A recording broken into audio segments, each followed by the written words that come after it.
네, 오늘 이제 사도행전 13장인데요. 드디어 이제 바나바와 바울을 안디옥 교회에서 이제 선지자로 파송하는 선교사죠. 네, 선교사로 파송하는 장면을 오늘 기록하고 있는데요.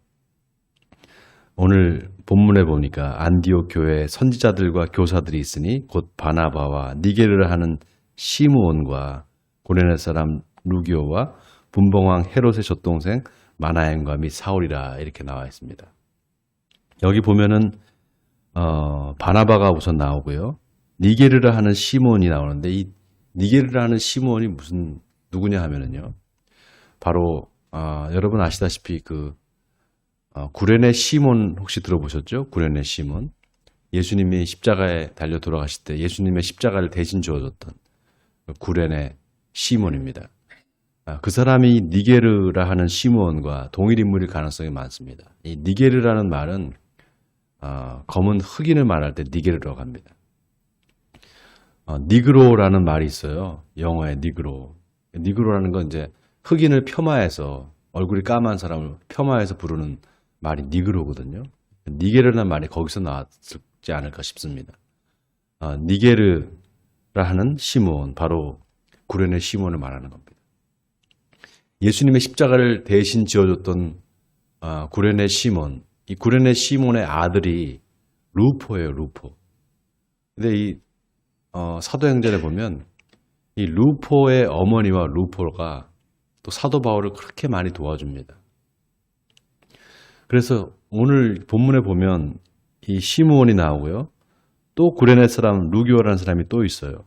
그리고 누가 나오냐면 분봉왕 헤롯의 젖동생 마나엔이라는 사람이 나와요. 이 헤롯의 젖동생이라는 게 누구냐면요. 어찌 보면 이 왕족일 수 있는데요. 헤롯 왕이 있잖아요. 헤롯 왕가가 헤롯 대왕이 있고 헤롯 안티파스가 있습니다. 세례 요한을 참수해서 죽였던 헤롯 안티파스. 그 안티파스가 어릴 때 같이 그 왕국에서 자랐던, 어찌 보면 그 형제같이 같이 젖을 먹고 자랐던 친구가 있었던 거죠. 바로 마나엔이라는 사람인데 그 사람도 안디옥 교회의 선지자와 교사였습니다. 그리고 이제 바로 사울이 나오죠. 바로 이제 사도 바울입니다. 이 사람들이 있었는데 그 중에 특별히 성령이 바나바와 바울을 따로 세우라고 말합니다. 따로 구분해서 세워서 어떻게 하느냐, 안수를 주는 거예요. 안수를 줘서 보냅니다. 어디로 보냅니까? 전도를 보내는 거예요. 바로 이게 바울의 1차 전도 여행입니다. 이 바울의 1차 전도 여행이 이제 안디옥으로부터 시작해서 어디로 가는가 하면은 구브로 섬으로 가서 그 구브로에서 버가로 가고, 버가에서 비시디아 안디옥이라는 곳으로 갑니다. 거기서 또 이고니온으로 갔어요. 거기서 또 더베로 갔다가 다시 이제 돌아오는 그 일정입니다. 그러니까 안디옥에서부터 시작해서 소아시아를 거쳐서 다시 안디옥으로 돌아오는 이 일정인데요. 이 소아시아가 어딘가 하면은 바로 터키 지역입니다. 지금의 터키 지역이에요. 거기 가면은 초대교회, 그러니까 사도 바울이 세웠던 교회들이죠. 그 교회들이 그대로 있습니다.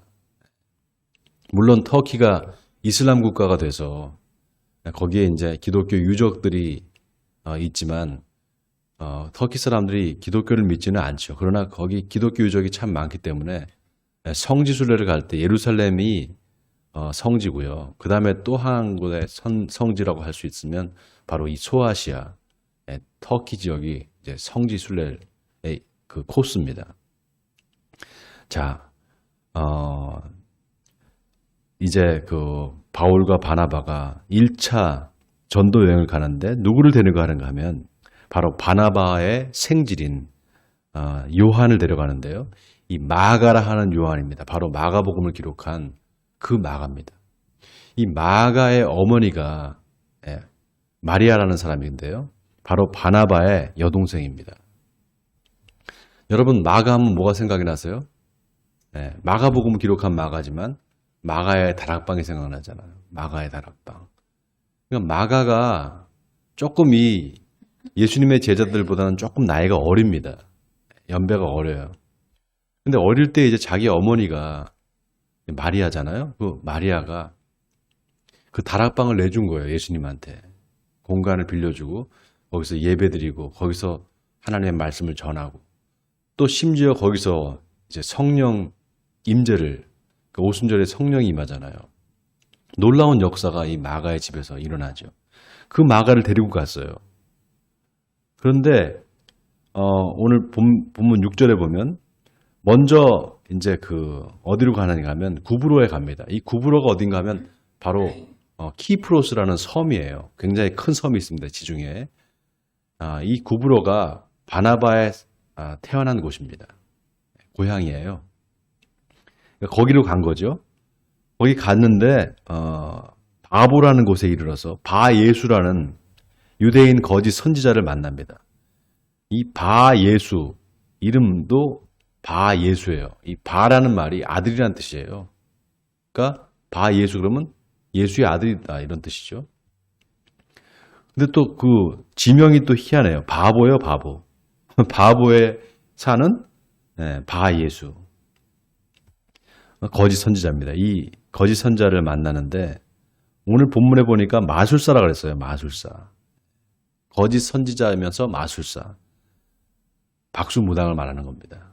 박수무당. 박수무당을 만나서 이제 거기에 있던 서기오 바울이라는 총독 서기오 바울이라는 사람한테 복음을 증거하려고 하는데 이 바예수가 그걸 자꾸 방해를 하는 거예요. 이 성경에 보면은 참 놀라운 게요. 어디를 가든지 하나님께서 예비하신 사람이 있어요. 전도 여행을 떠나면 항상 거기에 하나님이 예비하신 사람이 있어서 그 사람의 집에 거하든가 아니면 그 사람을 통해서 복음이 전파됩니다. 바로 이 총독 서기오가 그런 사람이었던 거죠. 하나님께서 예비하신 사람. 그런데 또 대적하는 이제 사람이 꼭 있어요. 하나님의 역사에 대적하는 사람. 그 대적하는 사람이 자꾸 믿지 못하게 방해를 하니까 바울이 이제 나섭니다. 바울이 나서서 뭐라고 말합니까? 성령이 충만해서 모든 거짓과 악행이 가득한 자요 마귀의 자식이요 모든 의의 원수요 주의 바른 길을 굽게 하기를 그치지 아니하겠느냐. 여러분 사도 바울이 하는 이 말을 한번 들어보세요. 사도 바울의 그 기독교 변증, 그러니까 예수 그리스도를 변증하는 내용이 이제 13절부터 시작해서 쭉 나오거든요. 이게 계속 이제 41절까지 아마 나올 거예요. 근데 이 사도 바울이 얼마나 정말 똑똑한 사람입니까? 네? 율법에도 아주 능하고 또 이 사람은 헬라어도 아주 잘했습니다. 그리고 로마 시민이잖아요. 그러니까 이 사도 바울이 한마디를 하면 사도 바울의 말에 다 권위가 있었고 그리고 사람들이 사도 바울을 이길 수가 없어요. 얼마나 예수님을 잘 변증하는지 모릅니다. 자, 하여튼 그렇게 해서 결국은 이 사도 바울이 권위 있는 말로 그 엘루마 마술사 엘루마 바예수라고 하는 그 엘루마를 향해서 저주의 말을 합니다. 네가 이제 얼마 동안 맹인이 돼서 앞을 보지 못할 거다. 그렇게 말이 떨어지자마자 갑자기 이제 눈이 멀어서 더듬게 되죠. 그걸 보면서 총독 서기오가 예수님을 믿게 되고 가르침에 놀랍게 여겼다 이렇게 나와 있습니다. 여러분 그리스도의 복음이 증거될 때 사람들의 반응이 있습니다. 어떤 사람은 두려워서 예수를 믿을 수 있고요. 또 기쁨 가운데 믿을 수 있습니다. 둘 다 하나님의 역사입니다. 어떤 사람은 그 두려움이 임해요. 내가 하나님을 안 믿으면 안 될 것 같은, 예수님을 안 믿으면 안 될 것 같은 그런 두려움이 임하고요. 또 어떤 사람은 기쁨으로 그 예수님의 복음을 받아들이기도 합니다. 어쨌든 그리스도의 복음이 증거되는 것이 중요하죠. 초기에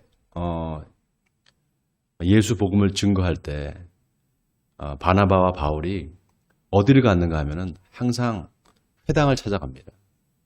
그러니까 지금으로 말하면 전혀 관계없는 데 가서 전도를 하는 게 아니라 지금으로 말하면 관계 전도를 한다고 볼 수 있어요. 그러니까 유대교의 회당에서 유대교인들, 유대교를 믿는 유대인들이죠. 그러니까 디아스포라들, 그러니까 흩어져 살고 있는 유대인들을 찾아가서 그들의 회당에 가서 먼저 복음을 증거합니다. 그렇게 초기 기독교의 복음은 그렇게 전도가 됐어요. 그러다가 점점 이방 전도로 바뀌어가는 거죠. 어제 우리 교회에서 이제 전도를 했잖아요. 전도를 하고 저는 또 가서 4시 반에 새하늘교회에 가서 권역별 전도하는 그 전도팀에 들어가서 같이 또 전도를 했어요. 우리 교회 물티슈를 제가 가져갔습니다. 가져가는데 그 미관 광장에서 전도를 하는데 얼마나 많이 사람들이 왔는지요. 전 깜짝 놀랐어요. 우리 일산 서지방에서만 42명이 온 거예요. 네. 그럴 줄 알았으면 우리 성도들 좀 같이 갔으면 좋았겠다 싶었어요. 많은 사람들이 와서 전도를 하는데 우선 모여가지고 같이 이제 기도를 했습니다. 기도하는데 감독님께서 그런 말을 하셨어요. 우리 중부연회 감독님이 오셔서 전도하면 하나님께서 그 전도하는 사람을 축복해 주시는데 어떻게 축복해 주시느냐? 공부를 잘 못하는 사람은 공부를 잘하게 해주신다는 거예요. 그게 왜 무슨 근거가 그러냐 그랬더니 뭐든지 이렇게 사람 앞에 적극적으로 행하는 거 그거를 배우게 된다는 거예요. 움츠러들고 뭔가 내가 자신이 없어도 못하는 사람들 나가서 전도를 할 때 자신감이 생긴다는 거죠. 그래서 공부도 잘하게 된다는 거예요. 얘기를 듣고 보니까 그래요. 그러니까 전도해서 오는 유익을 쭉 설명해 주시는데 사업하는 사람은 사업이 잘 되고 여러 가지 그런 이제 어떻게 보면 그 조금 단순하고 어떻게 보면 좀 알아듣기 쉽게 그렇게 이제 말을 하는데 옛날 같으면 제가 좀 아유 저런 말을 또 하나 네? 약간 좀 그 부정적인 마음을 가졌었거든요. 근데 제가 직접 전도를 하고 우리 성도들이 함께 이렇게 으쌰으쌰해서 전도하는 그런 상황을 우리가 이제 경험하고 나서 거기서 감독님 말을 들으니까 참 일리가 있다. 그런 마음이 들었습니다. 전도하는 사람을 하나님께서 지키시고 그 사람에게 복을 주신다. 참 그 말이 맞다라는 생각을 했어요. 무엇보다도 전도하는 그 사람의 영혼을 하나님께서 사랑하시고 그 사람에게 성령 충만을 주시잖아요. 그것만큼 확실한 것 같아요. 제가 어제 참 마음이 기쁘더라고요.